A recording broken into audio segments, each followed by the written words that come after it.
Father Thomas Barry is an ecotheologian. He calls himself as geologian, not a theologian. Geologian. He is a brilliant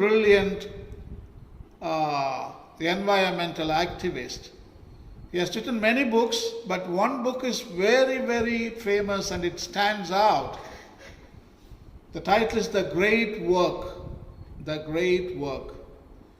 Immediately you need to place an order. I already gave this book to be bought. I don't know whether they bought it or not.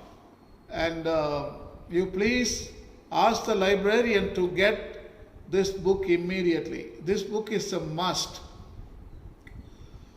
If you don't find them in the store, I don't think you will get these books in Indian stores. Not even Landmark or Higginbotham's, you can't buy them. You look in for them in Amazon or Google Books, and you can buy them. I think this book is a must. I recommend 100%. There is one quote, beautiful quote, how we are interdependent and interconnected. It's one example of deep ecology, ethical quote. Without the soaring birds, without the great forest, the free-flowing streams, the sight of the clouds by day and the stars by night, we become impoverished in all that makes us human. Father Thomas Barry, from the book The Great Work. Next, Stephen Hawking. You know him very well, everybody knows him, famous scientist. He talks about humans, the condition of Homo sapiens, how bad they are. So far, we were very selfish. We can also become a very good species, but at this point, only we can do that. We are good in doing bad stuff. So that is what Stephen Hawking thinks. I think computer viruses should count as life. I think it says something about human nature. The only form of life we have created so far is purely destructive. We have created life in our own image. Alice Walker, she wrote a book called The Color Purple. Also, movie is available, directed by the famous director called Steven Spielberg. He's one of the best directors of Hollywood. He directed that movie, The Color Purple. You Google and you watch that movie. In this quote, Alice Walker was a black woman actually. She comes from a Native American background. Blacks, you know how blacks were treated in America by white people. So bad. So she is writing in 1982, but she grew up in 1960s and 70s when white people treated black people so bad. So she is writing that everybody hated me, rejected me, but the nature did not hate me. Nature accepted me the way I am. So she writes as follows: my first step away from the old white man was trees, then air, then birds, then other people. But one day, when I was sitting quiet and feeling like a motherless child, which I was, came to me. That feeling of being part of everything, not separate at all. I knew that if I cut a tree, my arm would bleed. And I laughed and cried and I ran all around the house. I knew just what it was. In fact, when it happens, you can't miss it. So, we have concluded some of the quotes from the great authors on environmental ethics. So now we have come to a most important place, that is Laudato Si. Pope Francis has written this encyclical. It is a book of bioethics in 2015. I told you already, today you can find all the resources on environmental ethics in one place, Laudato Si. I think you have to read Laudato Si again and again and again. I have read Laudato Si at least 165 times. I have read it. Yes. I am obsessed with this book. I call it the fifth gospel. There are 4 gospels. This is the 5th one. So I think you should read every day at least one paragraph. So there are a lot of environmental ethics references in the document. So I have selected some of them so that I can inspire you, ignite your minds, so that you can go and read further. So let us not waste any time and let us go and read some of the quotes, because some of the quotes talk about creation-centered approach model ethics, also deep ecology ethics, and stewardship model ethics, and also in some parts of the encyclical, even today you can find dominion model ethics. Yes. So we find all the 4 models in one place in Laudato Si.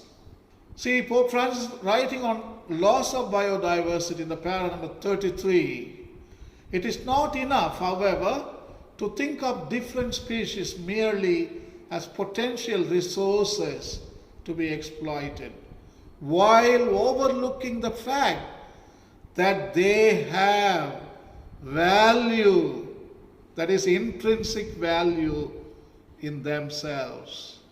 Because of us, thousands of species will no longer give glory to God by their very existence, nor convey their message to us. We have no such right.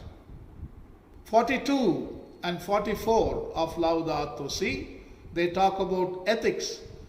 Because all creatures are connected, each must be cherished with love and respect. For all of us, as living creatures, are dependent on one another. Paragraph number 44, we were not meant to be inundated by cement, asphalt, glass, and metal, and deprived of physical contact with nature. 52, Laudato Si. We need to strengthen the conviction that we are one single human family. There are no frontiers or barriers, political or social, behind which we can hide. Still less is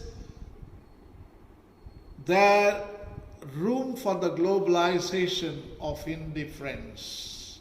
56, paragraph number Laudato Si. Here we see how environmental deterioration and human and ethical degradation are closely linked. Many people will deny doing anything wrong because distractions constantly dull our consciousness of just how limited and finite our world really is. As a result, whatever is fragile, like the environment, is defenseless before the interest of a deified market, which become the only rule. Paragraph number 60. Finally, we need to acknowledge that different approaches and lines of thought have emerged regarding this situation and its possible solutions. At one extreme, we find those who doggedly uphold the myth of progress and tell us that ecological problems will solve themselves simply with the application of new technology and without any need for ethical considerations or deeds of change.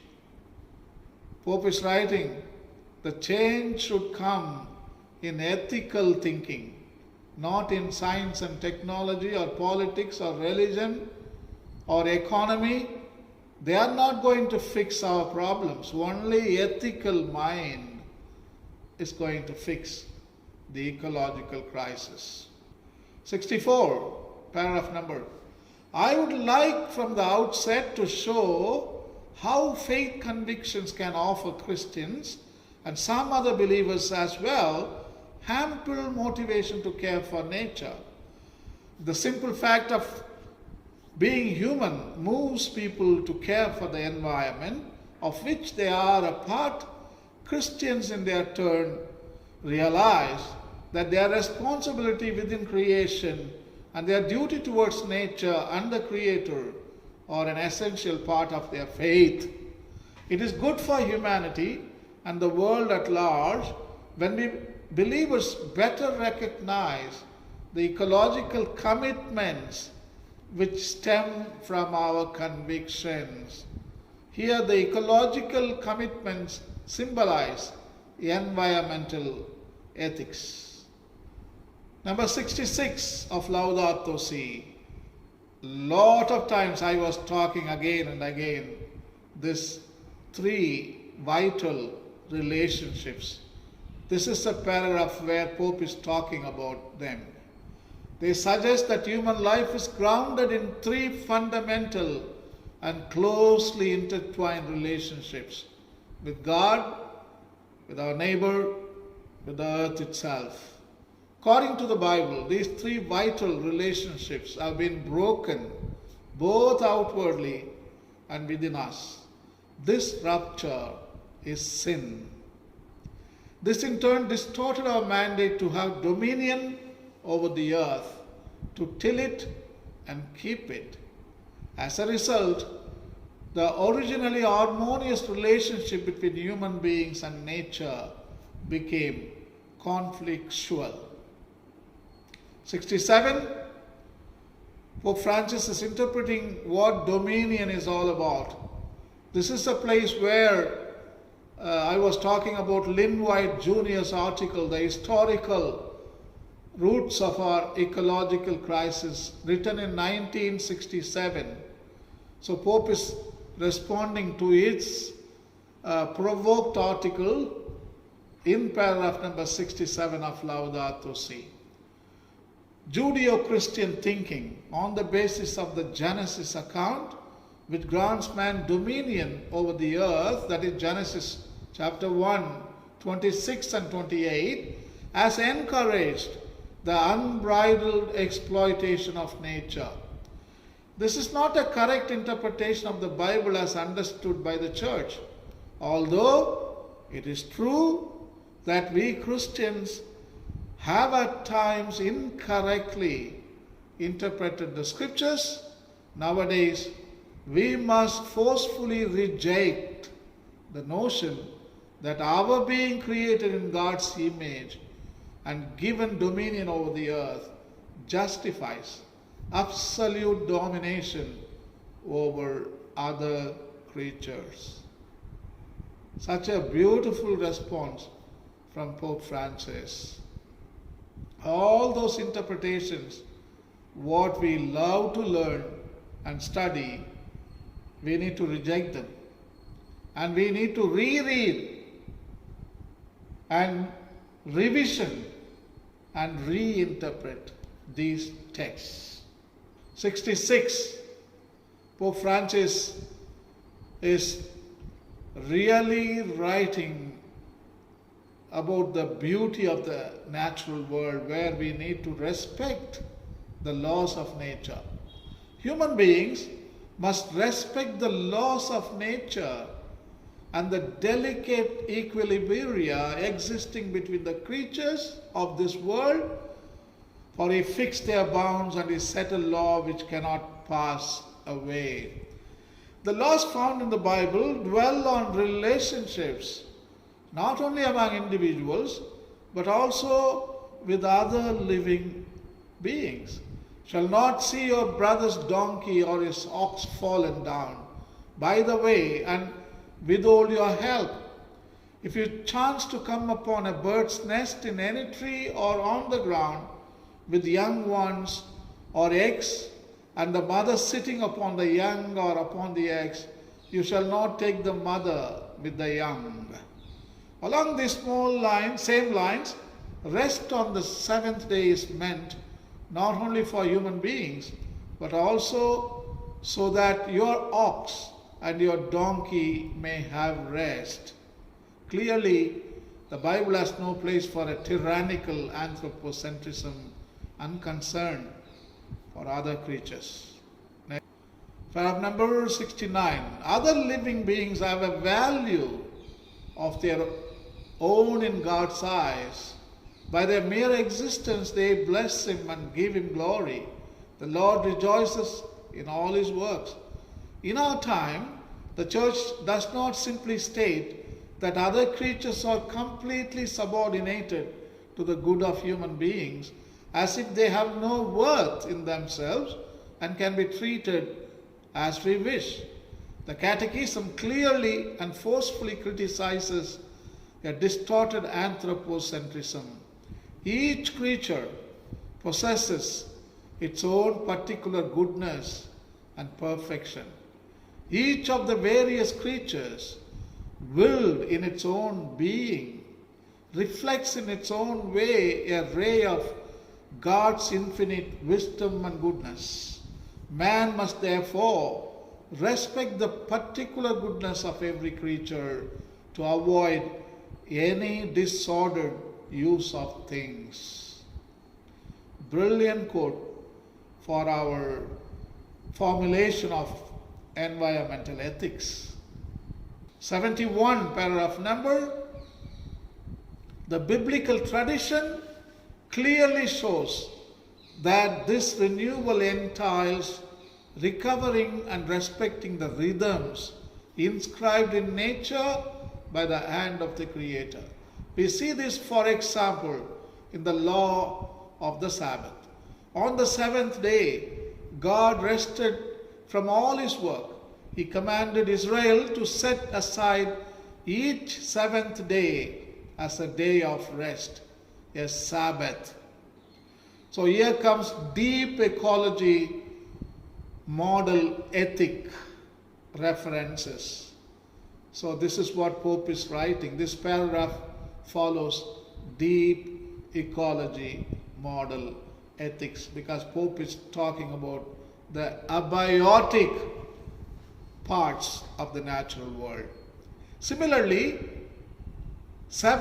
every 7 years, a sabbatical year was set aside for Israel, a complete rest for the land. When sowing was forbidden, and one reaped only what was necessary to live on and to feed one's household. Leviticus chapter 25. Finally, after 7 weeks of years, which is to say 49 years, the Jubilee was celebrated as a year of general forgiveness and liberty throughout the land for all its inhabitants. This law came about as an attempt to ensure balance and fairness in their relationships with others and with the land on which they lived and worked. At the same time, it was an acknowledgement that the gift of the earth with its fruits belongs to everyone. Those who tilled and kept the land were obliged to share its fruits, especially with the poor, with widows, orphans, and foreigners in their midst. When you reap the harvest of your land, you shall not reap your field to its very border, neither shall you gather the gleanings after the harvest, and you shall not strip your vineyard bare, neither shall you gather the fallen grapes of your vineyard. You shall leave them for the poor and for the sojourner. Leviticus chapter 19. So this year also, Pope has announced sabbatical year for the earth. So that is what we celebrate, Laudato Si, anniversary year. We are celebrating 2020-21 Laudato Si anniversary year. In other words, Jubilee for the earth. And also Pope Francis is extending this anniversary year into 7 years. 7 years. So next 7 years, we are going to act the Laudato Si platform. All those things what we are going to learn during this anniversary year of Laudato Si, the theory part we are going to learn.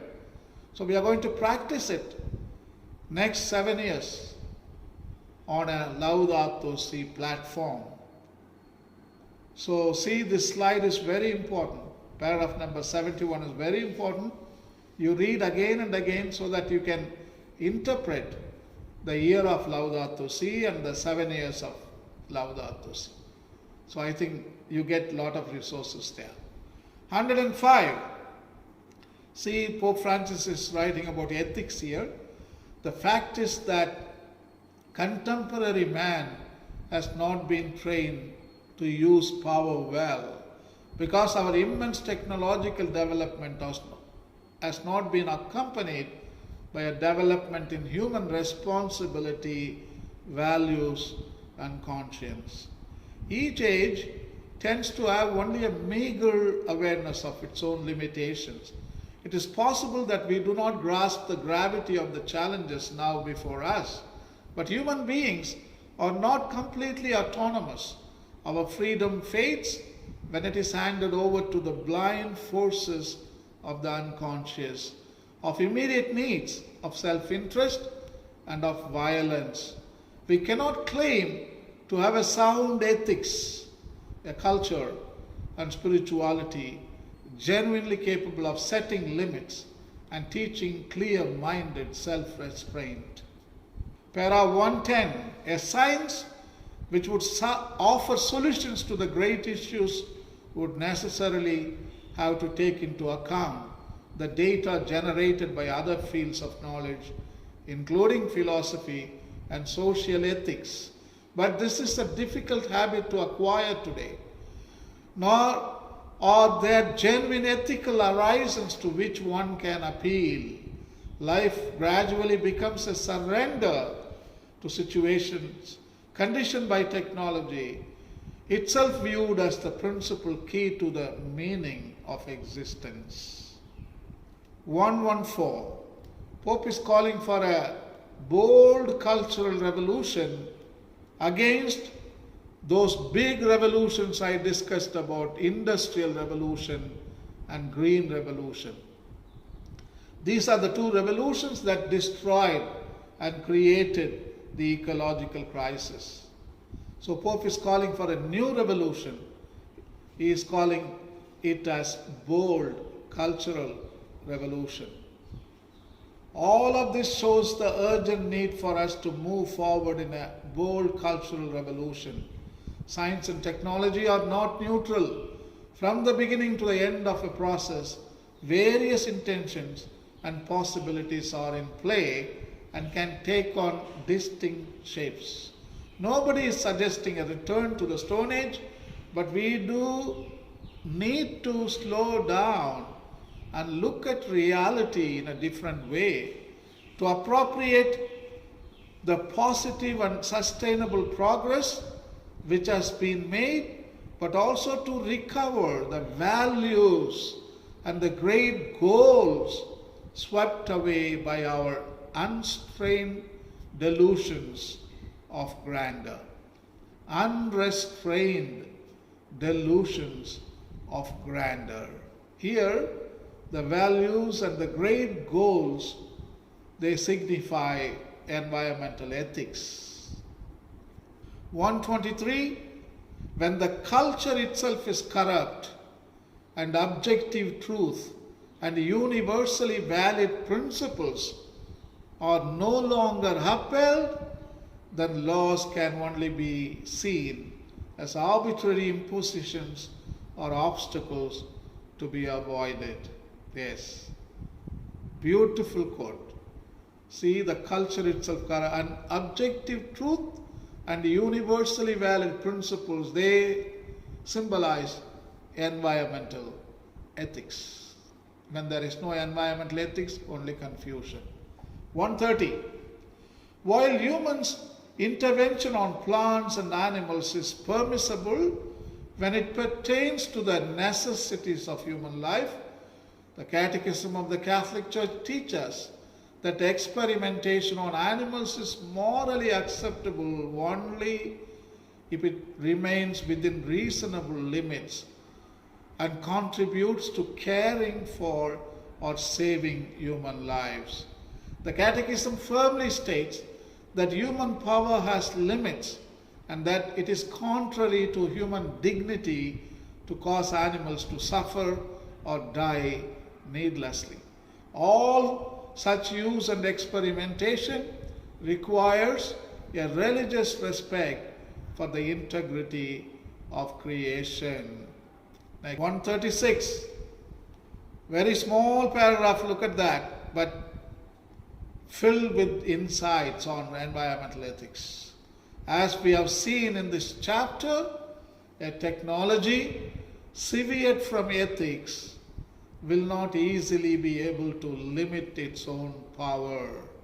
Actually, this quote is written at the end of the chapter 3, the human roots of our ecological crisis, in which Pope is discussing about science and technology. So that's why he's writing, a technology severed from ethics will not easily be able to limit its own power. 199. It cannot be maintained that empirical science provides a complete explanation of life, the interplay of all creatures and the whole of reality. I would add that religious classics can prove meaningful in every age. They have an enduring power to open new horizons. Is it reasonable and enlightened to dismiss certain writings simply because they arose in the context of religious belief? It would be quite simplistic to think that ethical principles present themselves purely in the abstract, detached from any context, nor does the fact that they may be couched in religious language detract from their value in public debate. The ethical principles capable of being apprehended by reason can always reappear in different guise and find expression in a variety of languages, including religious language. See, the ethical principles, they are always good. They are good for every age, every period, every epoch, and every time. They are valid. 205, yet all is not lost. Human beings, while capable of the worst, are also capable of rising above themselves, choosing again what is good, and making a new start despite their mental and social conditioning. We are able to take an honest look at ourselves, to acknowledge our deep dissatisfaction, and to embark on new paths to authentic freedom. No system can completely suppress our openness to what is good, true, and beautiful, or our God-given ability to respond to His grace at work deep in our hearts. I appeal to everyone throughout the world not to forget this dignity which is ours. No one has the right to take it from us. 210. Environmental education has broadened its goals. Whereas in the beginning it was mainly centered on scientific information, consciousness raising, and the prevention of environmental risks, it tends now to include a critique of the myths of a modernity grounded in an utilitarian mindset. It seeks also to restore the various levels of ecological equilibrium, establishing harmony within ourselves, with others, with nature and other living creatures, and with God. Environmental education should facilitate making the leap towards the transcendent, which gives ecological ethics its deepest meaning. It needs educators capable of developing an ethics of ecology. So that is what we are doing right now. Every seminary should be taught environmental ethics. That's what Pope is writing. Paragraph number 211. The existence of laws and regulations is insufficient to curb bad conduct, even when effective means of enforcement are present. Only by cultivating sound virtues, in other words, cultivating bioethics, will people be able to make a selfless ecological commitment. A person who regularly uses less heating and wears warmer clothes shows the kind of convictions and attitudes which help to protect the environment. There is a nobility in the duty to care for creation through little daily actions. 220.